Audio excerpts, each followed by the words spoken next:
হে গাইছ, আশা কৰোঁ সকলোৱে ভালে আছে নিশ্চয়। বন্ধুসকল, আজি ভিডিঅ'টো মই আপোনালোকক দেখাই দিম যে বা আপোনালোকে বহুতে চাইছোঁ, বহুতে জানেও যে গেছ চিলিণ্ডাৰ অনলাইন কেনেকৈ বুকিং কৰে। যিসকলে নাজানে তেওঁলোকৰ কাৰণে এইটো ভিডিঅ' লৈ আহিছোঁ।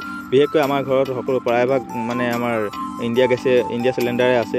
তো সেই গতিকে মই ইয়াৰ ওপৰতে ভিডিঅ'টো লৈ আহিছোঁ, কেনেকৈ বুকিং কৰে ইণ্ডিয়া চিলিণ্ডাৰ।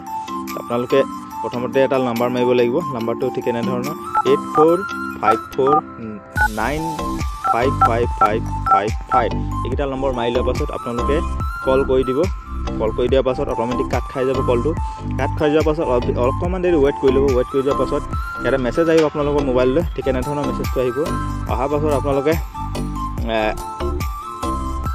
মেছেজটো অহাৰ পাছত আপোনালোকে অকণমান দেৰি ৰখি দিব। ৰখি দিয়াৰ পাছত আকৌ গেছ মানে আপোনালোকৰ যিটো এজেঞ্চি হয়, যিটো এজেঞ্চিৰ পৰা আপোনালোকে গেছ চিলিণ্ডাৰ আনে, তাৰ পৰা আপোনাক কল কৰা যাব যে আপুনি গেছ চিলিণ্ডাৰ বুক কৰিছে নেকি। আপোনালোকে নিশ্চয় বুক কৰিছোঁ বুলি ক'ব।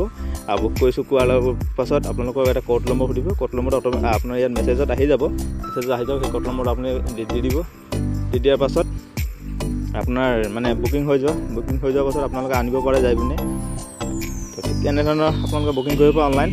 তো বেছি দীঘলীয়া নকৰোঁ ভিডিঅ'টো আজিলৈ। যদি আপোনালোকে ভিডিঅ'টো চাই অকণমান কিবা মানে উৎসাহ পাইছে, তো তেতিয়াহ'লে আপোনালোকে চেনেলটো লাইক কমেণ্ট ছাবস্ক্ৰাইব কৰি দিব। আৰু আপোনালোকে আজিলৈ ইমানতে অন্ত পেলাইছোঁ ভিডিঅ'টো। Tata, bye bye.